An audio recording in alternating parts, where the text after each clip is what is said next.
நோயற்ற வாழ்வே குறைவற்ற செல்வம் அப்படின்னு ஒரு பழமொழி இருக்கு. நோயே இல்லாம இருக்கணும்னா என்ன பண்ணணும்? ஒரே மருந்து, அதுல என்னோட எல்லா வியாதியும் குணம் ஆகணும். நோயே இல்லாம இருக்கணும்னு எல்லாத்துக்கும் ஆசை இருக்க தான் செய்யுது. ஆக்சுவலா நம்ம ஹியூமன் பாடி வந்து ரொம்ப நாள் வாழ்றதுக்கு டிசைன் செய்யப்பட்டதான். இவ்வளவு சீக்கிரம் சாக வேண்டிய அவசியம் கிடையாது. 80 is supposed to be middle age. 140 150 வரைக்கும் ஈஸியா வாழக்கூடிய பாடி தான் இது. நம்ம கண்ட காட்சி உண்மைதானா? நம்ம டெய்லி ஸ்லோ பாய்சனை உள்ள ஏற்றி சாப்பிடும். ஸ்லோ பாய்சன் என்னது?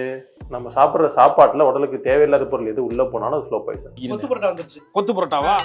ஸோ இது உள்ள போகும்போது நீங்க எப்படி நோய் வராமல் இருக்குன்னு எதிர்பார்க்கலாம். அப்போ டெய்லி பிரியாணி பரோட்டா சாப்பிட்றதுல ஆரம்பிச்சு தேவையில்லாம ஃபுல் ஃப்ரக்டோஸ், ஃப்ரூட்ஸ் ஹெல்த்தின்னு சொல்லி ஃபுல் ஃப்ரக்டோஸை ஏற்றணும்.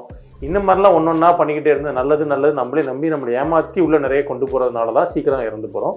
அதுதான் ஒன்று ஒரு நோய் உருவாக்கும். அப்போது ஆரோக்கியமாக இருக்கிறதுக்கான தேவை சாப்பாட்டிலேருந்து ஆரம்பிக்குது. ஸோ நோயற்ற வாழ்வு வேணும்னா ஃபஸ்ட்டு டயட்டை கண்ட்ரோல் பண்ணுறது தான் முக்கியம். அங்கேருந்து தான் இது எல்லாமே ஆரம்பிக்கும்.